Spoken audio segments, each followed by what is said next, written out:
好，我们今天要来做的是可爱的鸭子。然后呢，这个鸭子呢，它就是白白胖胖的。其实我还有做了别的颜色，就是有这个米色系的。好，你应该会看得出它们有一点点颜色的不同。可能在镜头上，因为有那个打灯哦，看不太出来。其实它就是差了一点点的颜色。然后啊，后来我又很3八的做了那个粉红色的，我就觉得很可爱，嫩嫩的很可爱。因为就是太可爱了，你就会忍不住想要一直做，然后就把它摆在一起，就觉得超级卡哇伊的，有没有？然后呢，这个鸭子它有2只脚，当然咯哈。然后呢，不是有那种鸡同鸭讲，不是鸡兔同笼的那种出题吗？这个就2只脚的问题。然后呢，有翘翘的尾巴，哈，还有浑圆的小屁屁，然后就是很朴实的表情。那其实呢，眼睛你可以自己加，看你要加珠子啦，还是说要把眼睛绣成圆形或是绣成打叉，其实都可以。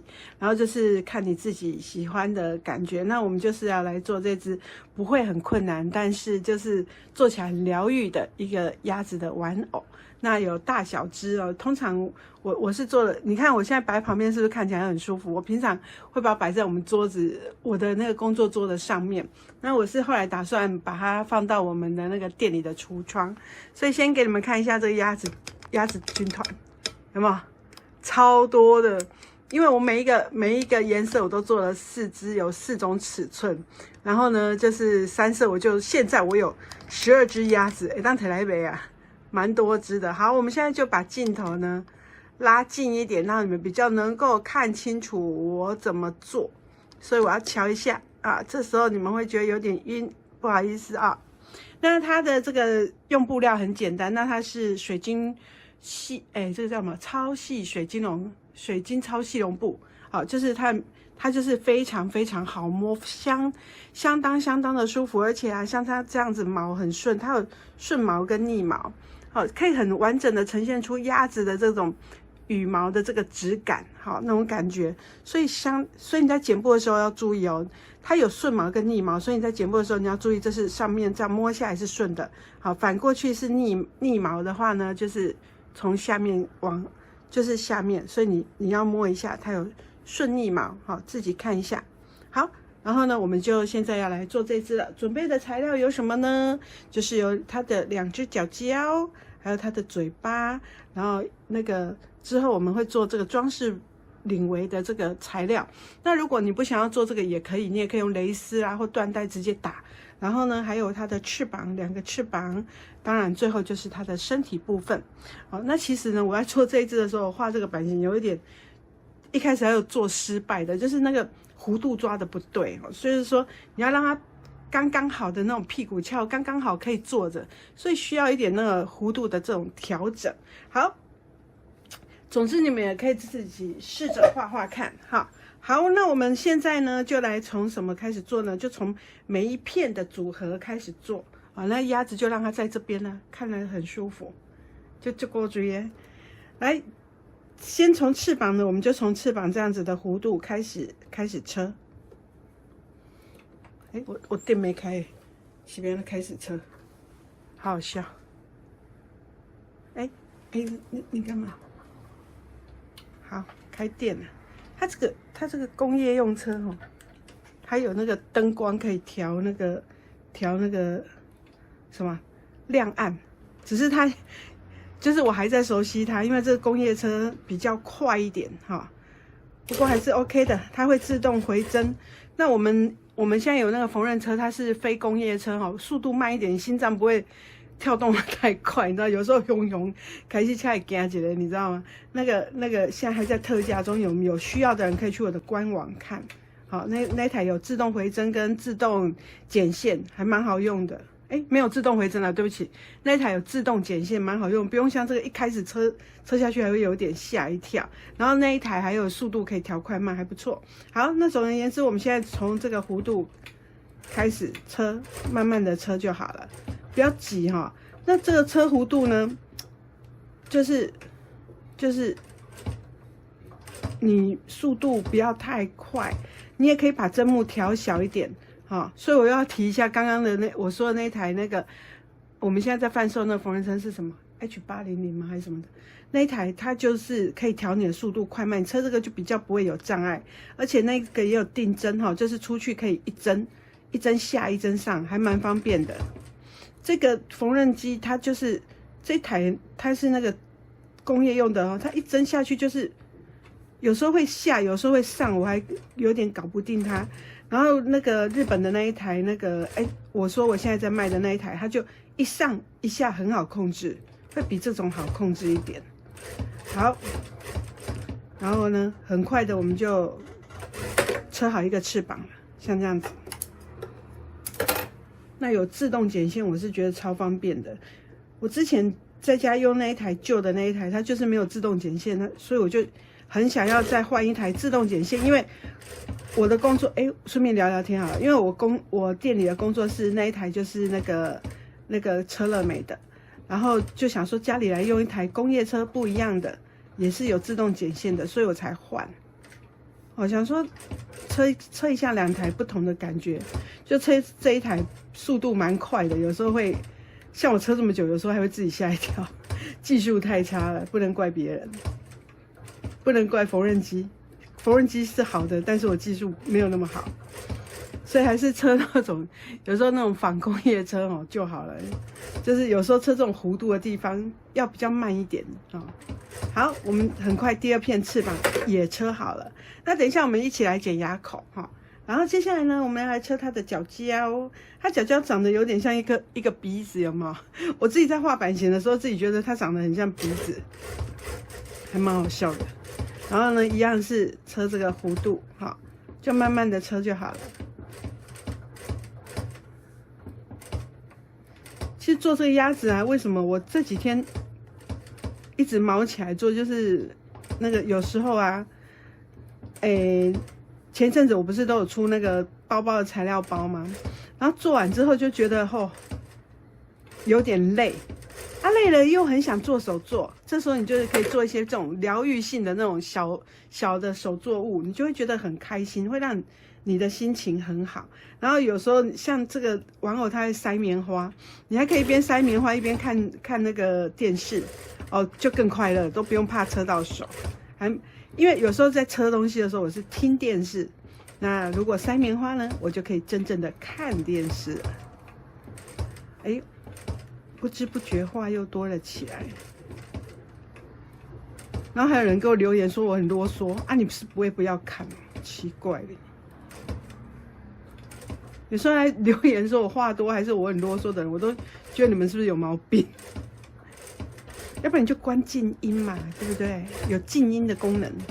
好，很快我们第二只脚丫又车好了，就像这样子，两只脚丫。然后两个翅膀，好，这个我们就车好了。然后呢，我们先把嘴巴也合起来好了，免得这两片等一下它消失不见。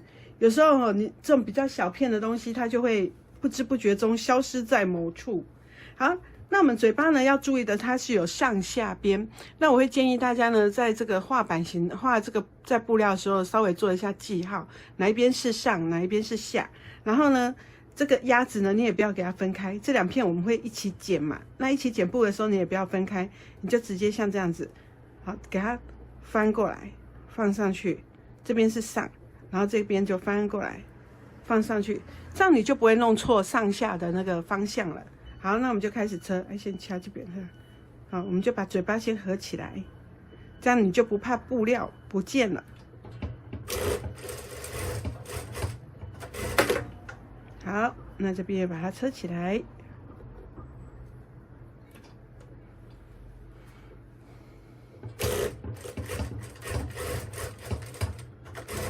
好，然后呢，这个都车完了之后，我们就开始来剪牙口。好，把这个缝缝剪小一点。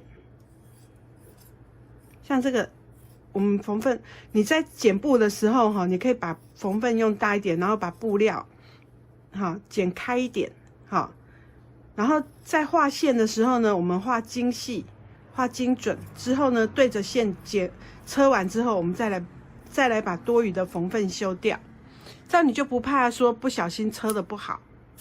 好，然后有弧度的地方呢，弧度的地方我们就剪牙口。我现在做的，我们有4个尺寸哦，就是大、中、小，还有一只更小的哈。然后呢，我们就是每一个颜色都会有附4个尺寸的这个版型，好，然后就让你选看你喜欢多大多小这样子，然后也可以像我这样都做。那如果我们的材料包呢，的布料都是够做4只的，好，因为有时候1只它很无聊啊，你不怕自己一个人待在那边很可怜，所以呢，我们就要帮他生出一个这个朋友圈来。好，人都是需要朋友，鸭子也是需要的哦。好，然后弧度的地方我们就剪牙口，这样做个2、3只、3、4只，好，放着就觉得很快乐。要不然你也可以好朋友1人1只分给他们，然后你们去聚会的时候就可以拿出来，是不是还蛮有趣的？然后就像这样子，好，有弧度的地方记得都要剪牙口。好，像我这个缝缝也没有说真的剪到很小，然后车完之后我们再把它修小一点就好了。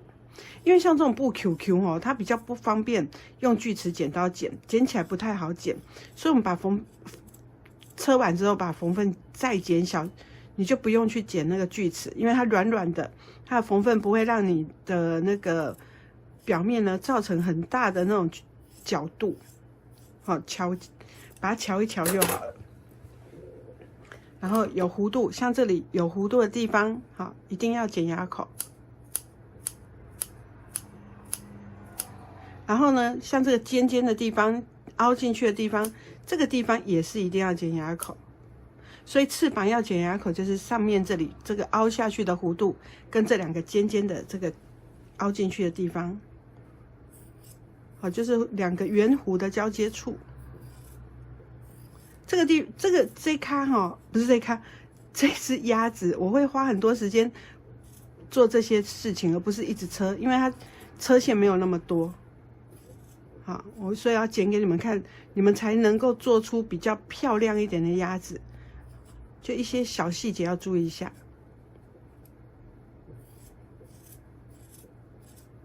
好，继续剪弧度。其实这个鸭子很多人做了，很多人做这种鸭子，这个叫科尔鸭，它人想养我也蛮想的，可是我很怕它到处大便，而且我们家已经有一只狗，那只狗可能会一直追着鸭子跑，那我应该一直会起笑。来，然后呢，拿出我们的万能小竹块哈，直接把它翻到正面来，好，不要太用力搓哦，好，轻轻的。这个非常好翻，好，它这种布料非常好翻，不用怕。然后呢，再把每一个翅膀的这个弧度呢，把它弄出来，把它凸出来，好，这样漂亮的翅膀就出来了。再来第2个翅膀。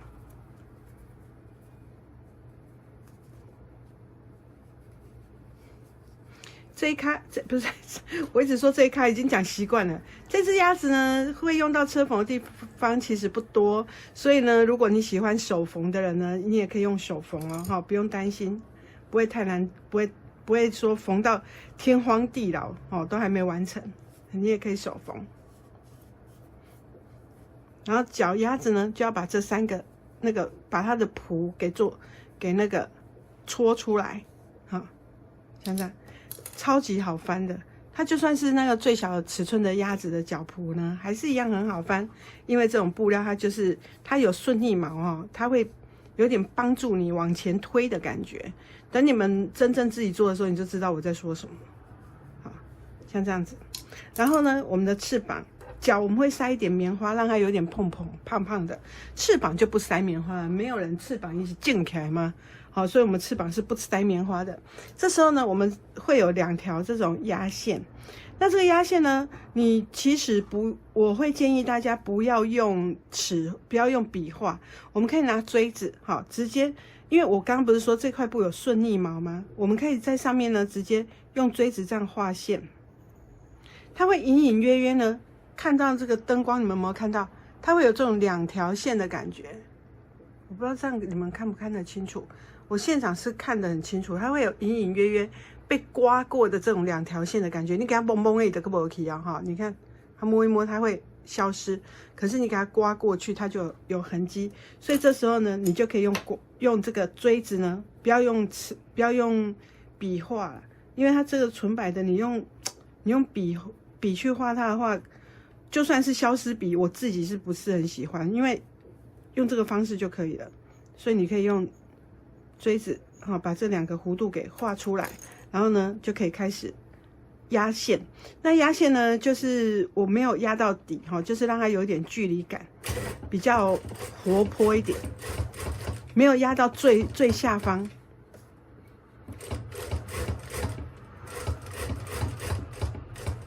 到这边我就会停下来，像这样子。那你的翅膀呢，就会有2条那个曲线。好，换另外一边。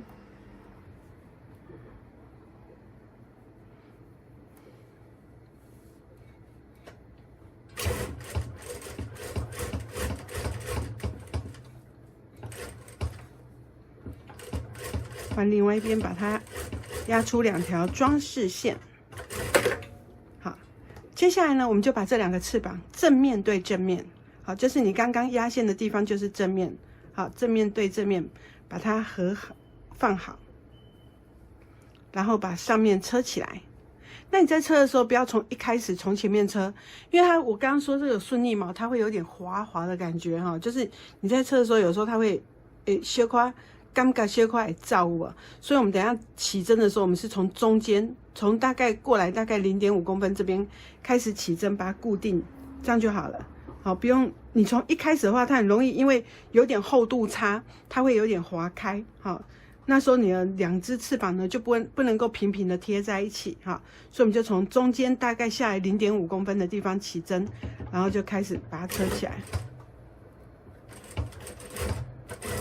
这样呢，它就可以很完美的，好，2个距离是一样的，不会说有前后差。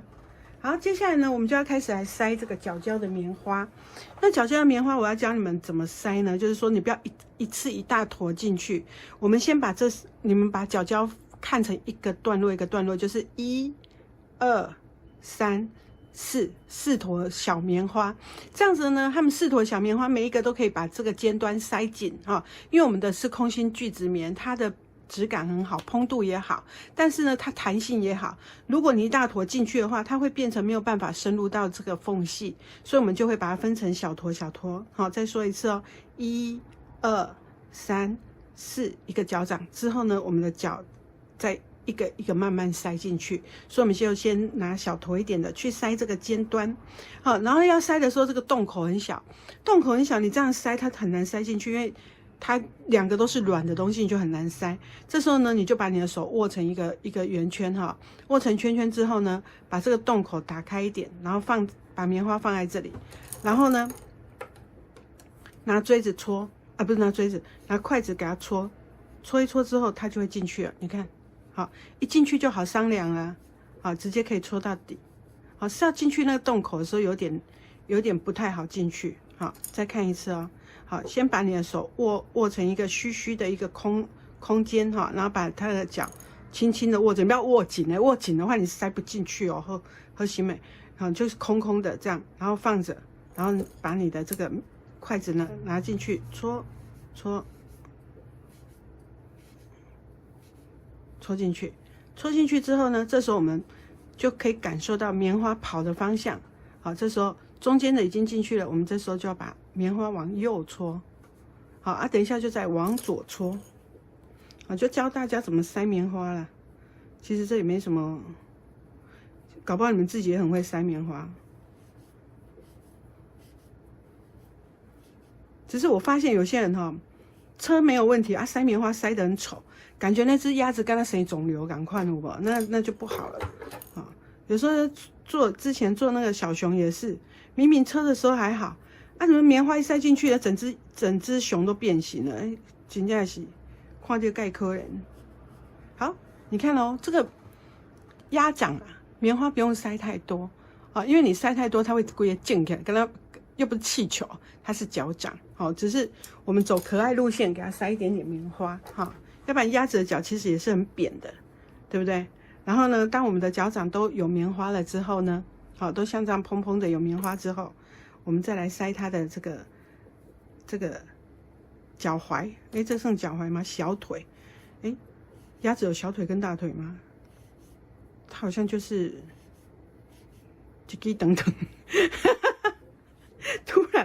突然不知道怎么形容，就是它的这个脚的部分，刚刚是蹼的部分，现在是脚的部分。好，然后就慢慢塞，这个塞棉花也不能急，反正做这个鸭子啊，你就是要放轻松的时候做，所以不要急哦，我们就是开开心心做。所以等一下我会塞棉花，我应该是会把影片弄成快转，要不然多无聊啊！你等下一直看我塞棉花，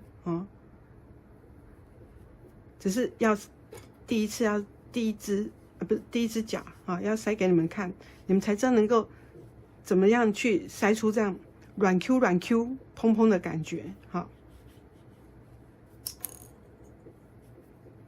那棉花，我觉得我们有时候这个鸭子就是要有时候会拿起来抱抱，不要塞到指甲跟它指头点扣扣就是你要让它还是有点那种碰碰，然后软软的，抱起来软软的感觉。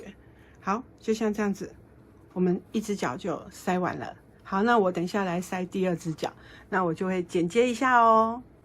好咯，我把2只脚的棉花都塞完了哈，刚刚本洗当插本。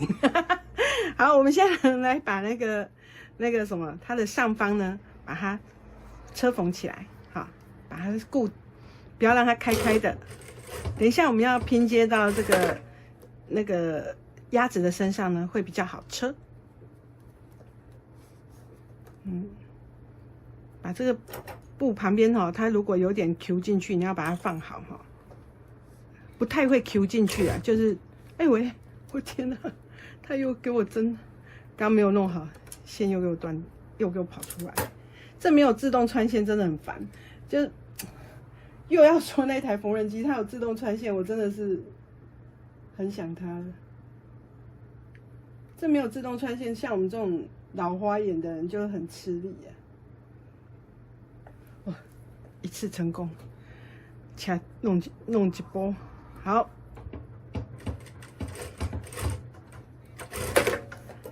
好，我们把上面呢把它缝起来，好，这鸭子的脚，2只脚就完成了。接下来我们就要来拼接这只鸭子了。好，首先呢，我们先把它的翅膀，好，你要把方向看清楚哦。然后呢，翅膀上面有一个这个翅膀位置的这个标示，好，我们就把这个最上面的这里，上面的那个点，我会剪一个哑口，好，然后把它打开，把翅膀放进去。好，然后用强力夹把它夹起来，你也可以用珠针哦。按呢，夹起来，再给它放回去。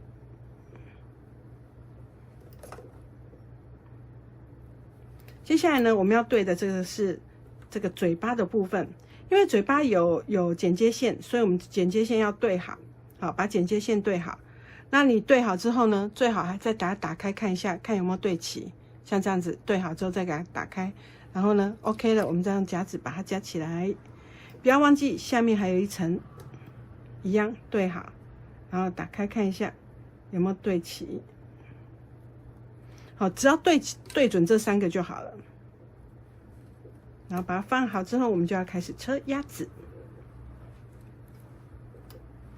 从它的这个肚子的这个地方开始车，下面会有一个那个剪接口那个先不要管它，会有一个折子。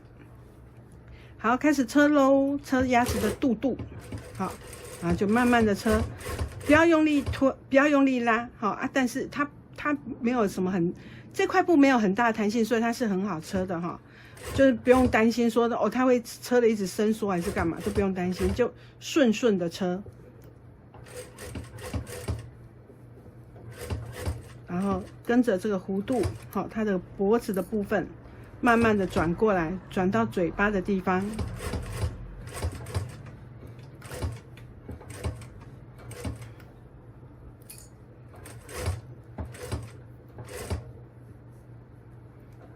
然后头的地方也是给它车漂亮一点，这个真的没几条线，所以我们能够的话就是掐卡碎。那这个手缝也是很 OK， 所以你也可以跟小朋友一起做哦。哦，如果你家有小孩子的话，他还不太会用针车，你也可以跟他一起缝鸭子啊。好，你做大的，他做小的，感觉蛮快乐的。那尾巴翘翘的地方一定要把它做出来才够可爱。好，车到这里的时候要注意哦，我们会留一个反口在这个位置，哈，留一个反口，所以我们就是车到反口的位置，好，留一个反口的位置。好，到这边的时候呢，我们先把牙口先剪好，比较好剪。好，先把缝缝修小一点。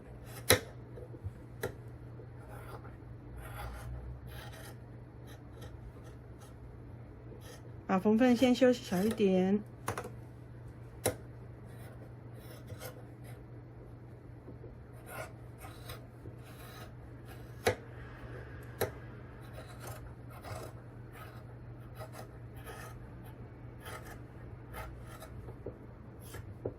哦，对，在剪弧度的时候啊，你们不用剪刀一直跟着它跑，你们是布料跟布料过来，剪刀你看我剪刀几乎都在同一个位置，可是我布料会去转，这样呢你们会比较好，比你这样子去剪好剪哦。好，你剪刀靠着，然后布料呢就这样转，有没有？我剪刀几乎都没有动吧，都在这个位置哈。然后我们布料去转，剪弧度的时候是可以这样子剪的。安尼较好干呢，较袂干干那搞起，好，然后呢再来把这个弧度，把这个有内凹进去的弧度的地方剪牙口。那这个脖子这里弧度很弯，所以你牙口要剪密一点，好，不然它脖子就会 K。好，那时候你给它吃进度念慈庵都没用，哦，它就会 K 的。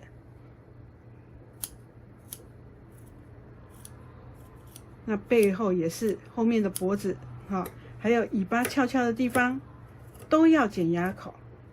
这样你等一下翻到正面，塞完棉花，你的整只鸭子的弧度呢才会顺畅，好，开始碎了。好，像这样子，我们把它剪好，剪满。好，剪完之后呢，我们先把这个下面这里，我们不是说要留一个反口吗？这时候我们先把缝缝下面的这个缝缝打开，然后先把脚给固定上来。那脚固定上来的时候，你会觉得说这个开口啊好像不够大，所以呢，我们可以帮它。你有没有看到这里有一个记号线？好，是尖尖的，对不对？开口不够大，因为我们的脚比较宽嘛，开口不够大，我们可以帮它先往上中间剪一点点，不要剪超过记号线哦，哈，然后再把它打开。其实你们蛮幸运的哦，因为这个都是我做了这么多只鸭子，发现这样做最好做，所以我就是会告诉你们说，怎样比较容易成功的这个做起来比较轻松的这个方式。一开始我也是这不杀无，这就会觉得说，哎，怎么会工序这么复杂？后来自己做了几次之后，哎，发现这样做最好做。好，所以就告诉你们，所以你们是不是觉得你们蛮幸运的？好，然后呢，就把脚塞进去我们的这个身体里面，好，先把脚塞进去，翅膀会有点 K 的，你先把翅膀放到旁边，然后塞进去之后呢，我们就可以把脚，好，把两只脚固定在你的这个折子的下方，这样是最好车的。像我之前都会把反口都车到剩一点点之后才来车这里，就没有那么好车。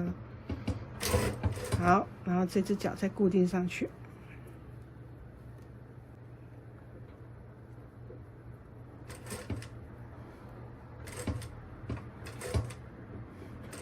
所以做任何东西你都是一个经验的累积啊。你越常做呢，你就越知道说哪边要怎么去处理比较好。好，这时候我们把脚固定好之后，我们再来把剩余的反口的另外这一边呢，把它车起来。那反口要留多大呢？就是看你塞棉花的本事啊。有些人呢，他就是一定要洞很大才能够塞棉花，有些人他一小点他就这边毛起来一直塞，哈，所以就是反口只要棉花塞得进去，你方便为主，哈。接下来就是把这个下面把它对齐好，我们快完成喽。你看我教的这么慢，而且那么仔细，就是因为它没有很难做，好，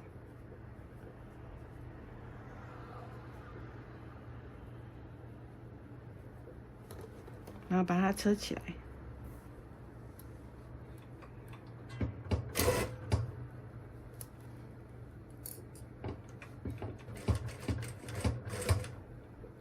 你要是觉得说你的手离这边很近，感觉很害怕，你就拿锥子哈辅助一下，好，这样你就不用怕车到手。好，这样子呢，我们的鸭子基本上呢，该车的地方都车完了。这时候我们就把它翻到正面来，从它的2只脚先把它抓出来，然后呢，再从它的头往下，把你的大拇指塞进去里面哈。把它头从嘴巴这边往这边翻出来，这样你整只鸭子就长出来喽，是不是超级无敌疗愈的？你看有没有？是不是？好，接下来我们就要开始塞棉花喽，哈，然后塞棉花的话就是那个毛起来塞，那我们塞棉花也是分几个段落，好，告诉你们，就像刚刚在塞脚一样，我们也是给它分段落。1就是嘴巴的位置，2就是头的位置，好，嘴巴这里一坨棉花，然后头这里一坨棉花，在脖子这里慢慢的往这里塞，然后身体的话是没问题，就是乱塞，然后呢，尾巴这里呢，这里一坨棉花，顺着再把它塞满，让它棉花不会跑出来，这样就对了。好，所以我们就开始来塞棉花。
们棉花塞完了，就会像这样子，一只很可爱、白白胖胖的鸭子就完成了。那就是不就准有没有？我们现在就要来帮它把这个缝隙呢给它缝起来。这时候呢，我们就用双线的这个白色线哈，就是同色的颜色。如果你是做粉红色的鸭子呢，你就用白色线，其实也没关系，因为几乎看不到。那我们就来把它这个屁屁好缝起来。缝的呢就是长针缝哈。长针缝呢，起针从里面，好，把线头往里面，然后呢，就是左右两边把它缝起来，一针上，好，一针横线。这个布料的最大好处就是你缝了都看不太到针的那个线的那个痕迹，非常的好，因为它有细细的短绒毛哈。你只要把它拉紧呢，线几乎是看不到的。所以呢，这告诉我们怎样缝的有点丑也没关系。这是把它慢慢的缝合起来。那通常我都是靠在我自己的身上哦，慢慢缝，感受一下鸭子的体温，让它感受一下我的体温哈，就帮它缝好。那我也会准备一小撮的棉花，就是你在缝的时候，你会发现这个洞呢，其实会有一点空。好，然后我就会把它在一边缝呢，一边把它填进去。等到洞比较小的时候，我就会慢慢的再把这个缺的棉花把它缝进去。好，一针上，在缝线的左右一针上，然后一针横线，然后等到缺这个洞，我们就把它塞进去，好，让它不会觉得那边缺一个小洞。好，棉花塞到最后有时候都会这样，那很正常。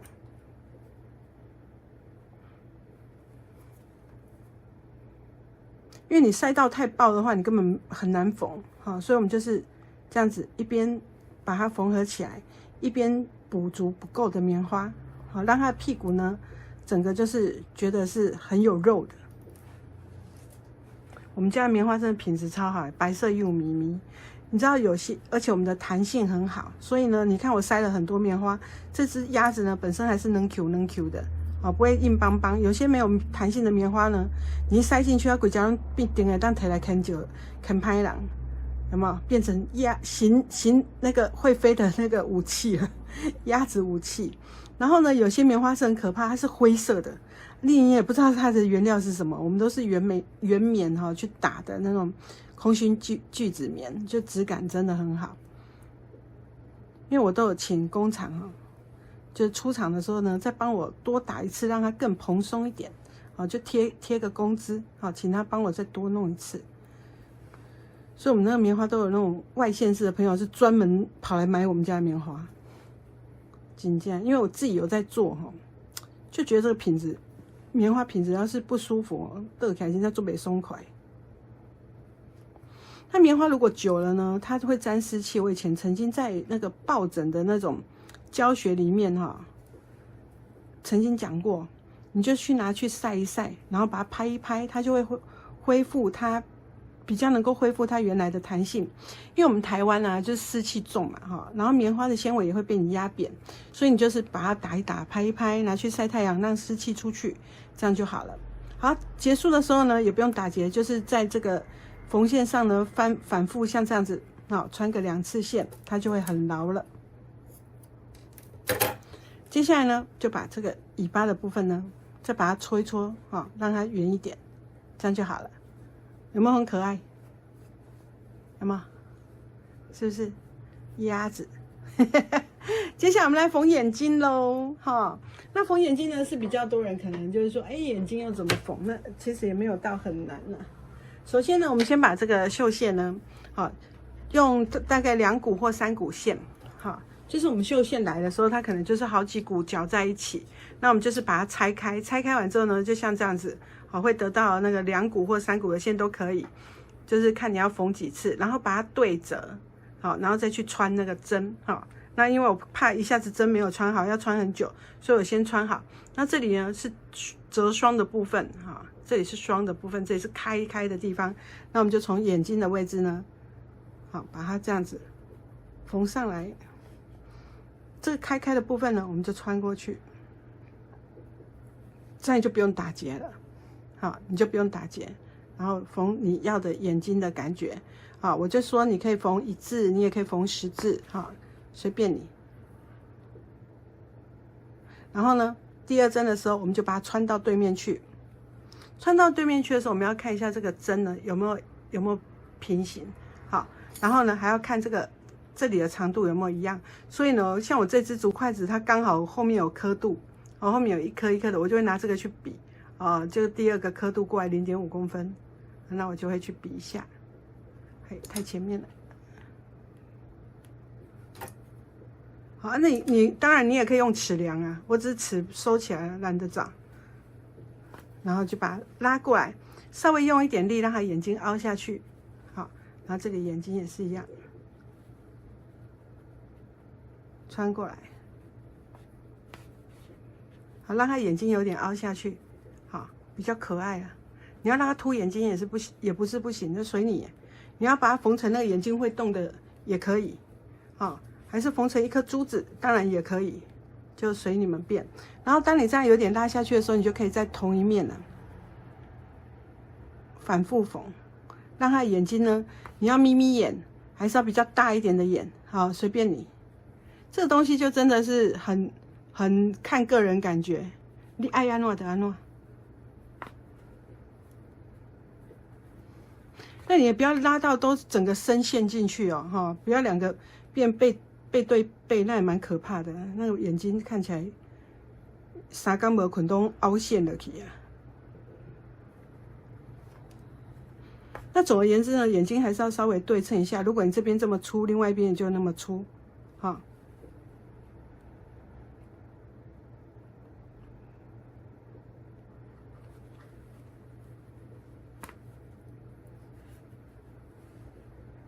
好，最后一道缝线呢，它有点像那个史努比的眼睛呢，好，然后呢，最后我们把它穿到头顶上的缝线中间，好，拉出来。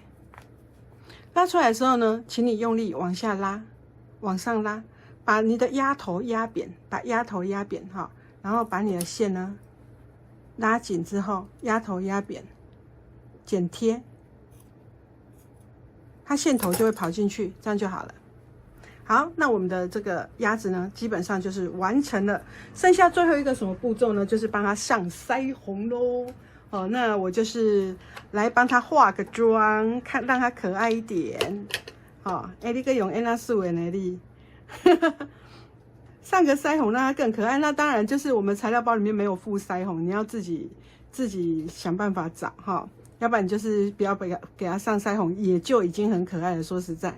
那你上腮红呢，不要由上往下，因为它是顺毛哈，你由上往下那个腮红会掉，所以你要由下往上刷，让它的这个腮红的那个粉末呢，可以好弄在这个中间哈。那如果你觉得太多，给它拍一拍，它会掉。如果久了之后一卸妆就是那个妆容没有那么红的时候。你还可以帮它再加，或者是帮它换不同颜色的腮红，所以呢，这样子我们的鸭子就完成了，是不是超级无敌可爱，而且真的很好摸，超疗愈的。它真的这个手感相当的好，你看这个，你看你有没有看到逆毛，所以它很有那种鸭子的感觉。如果它有一点上来的话，就很像那个。真正的鸭子的这个触感，其实我也没有真的摸过鸭子啊，不过我想应该就是很舒服的感觉。而且你知道我这次我出去玩的时候，我有带他们去，那我刚好去垦丁玩了一个小旅行，那它可以坐着哈，然后呢，那个风来吹啊，它翅膀飞啊，感觉骨架脚拢要飞起来，感觉有无？就做高追的啊，你看一下，刚脚跑到后面去哈。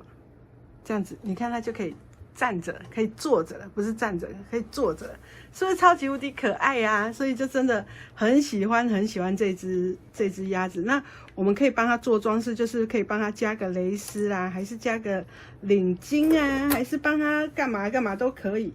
所以呢，因为我是帮他们加一个领围，哎，我的线又掉了，就是我帮它加一个领围，所以我现在车给你们看，但我成家没成本。我真的是，这种怎么没有自动穿线的？好，那我们来帮他做一个这个领巾哈。那领巾呢，我们也是有分大中小的那个，有分4个尺寸，你们到时候自己看。那它的这个缎带呢，一边是大约15公分，可是我会建议你们30公分剪在一起啊，都可以啊，其实都可以。然后呢，头尾先稍微给它搔一下，让它比较不会虚边哈，因为这种金葱的这个有时候比较容易虚边。那我们就开始反口要留在这里，好，然后我们就先车，反口留在这里，我要从这里车。那反口不用留太大，因为这个只是装饰用的，也没有贴衬。好，我们就这样子顺着弧度慢慢车过来，车到这里的时候停一下哈，好，停一下，我们把这个缎带呢放进来，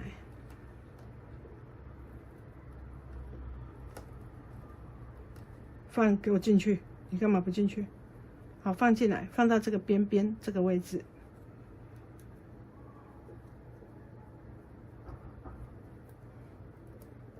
然后呢，车到这里的时候，我们回针一下，然后再继续车。这样，如果你在打蝴蝶不小心太用力的话，那个缎带比较不会被你拉出来。接下来继续车到这一边，好，又要停下来了。停下来呢，再把另外这一头呢放到这里来。所以你看，我就把它先合在一起。就不用剪了一大堆那个什么缎带在那边，感觉有点烦。好，然后车过来之后，一样稍微回针，再继续车。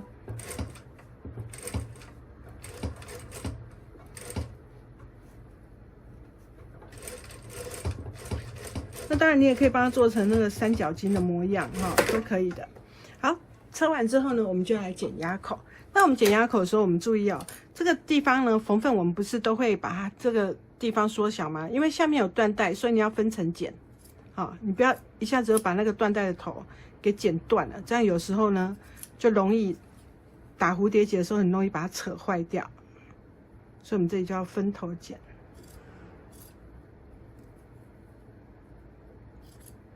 好，然后剩余的部分呢，我们再用锯齿剪刀弧度的地方把它剪一下。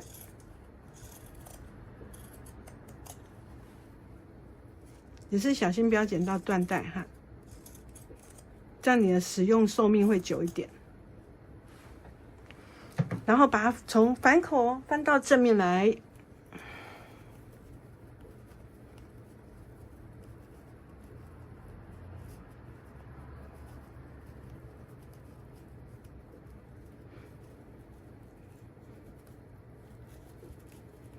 尽量不要去拉那个缎带哈。我是说，你现在因为反口，我们在翻到正面的时候会有点用力，你尽量不要去拉扯那个缎带。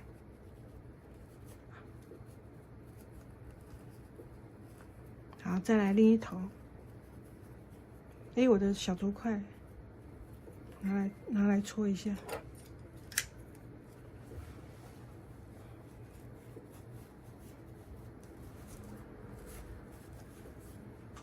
好。接着呢，用锥子把这个边边呢挑出来，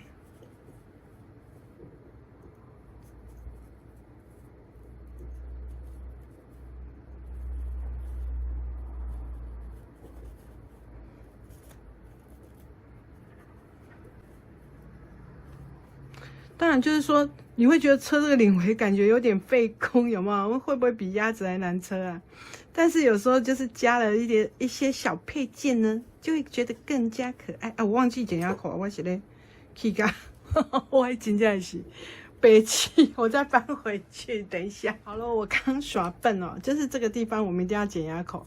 其实我很想要刚刚就直接翻过来，然后把它压一压，但是我怕你们不知道哪边要剪反口，剪牙口啊！我一直说反口是起笑，就是剪牙口哈，这里。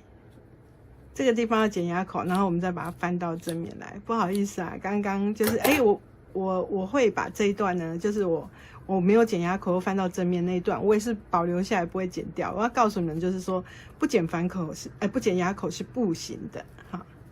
就是你把它翻到正面来之后呢，你就会发现说它 K 住了，啊，它整个就 K 住了。所以再翻一次，哎，翻第2次就好翻多了，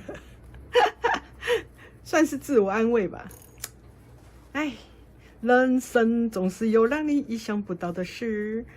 好，翻完了。你看这次翻过来，你看它的这个边边都不会 QQ 的，它就很漂亮。刚一翻过来就发现它 Q 在一起，然后我们就把这个领子呢的这个弧度把它挑好。那当然就是你有去熨烫一下会更美的。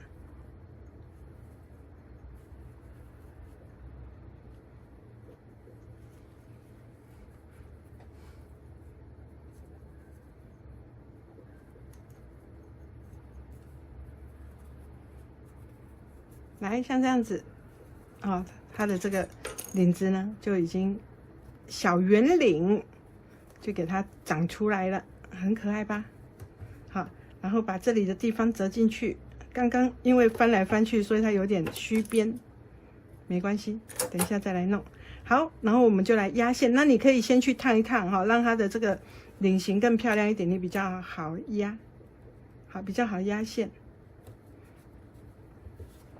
好，我也不用烫，感觉就蛮平的。好，我们来把压线压个0.1吧。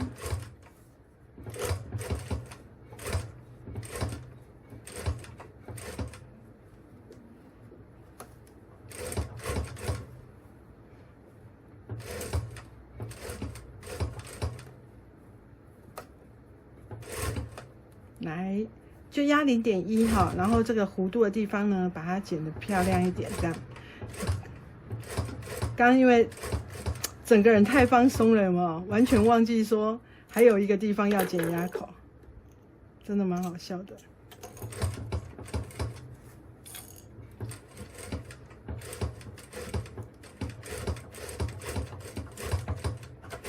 好啦，完成了。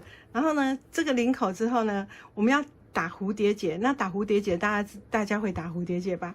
通常呢，我们缎带都会1人1半，有没有？这边左边如果15，右边就15。那其实呢，我会右边，因为我是右撇子，我右边呢会多一点点，所以我会对折之后剪开的时候，我会在这边剪开，就是右边会多一点点。为什么呢？打给你们看。好，这是我领子上来之后，我现在右边是比较长一点点的这个缎带，然后呢。打蝴蝶结要漂亮呢，就是你一开始打这个平结要上下要垂直，好，不要平行，要垂直。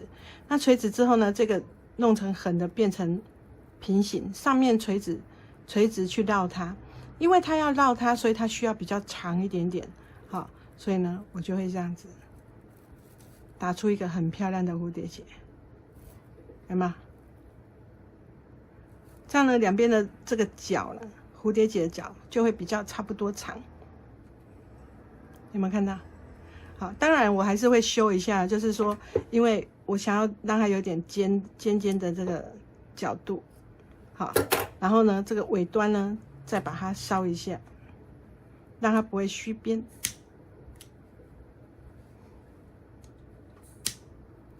好了，你看看，好可爱的丫丫已经完成了，有吗？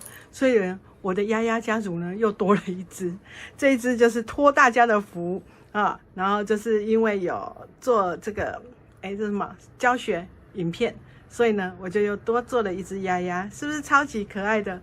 而且好好摸，你好乖哦，呱呱，是不是？所以呢它有4种尺寸，就是1，还有一只更大的，好，这只2。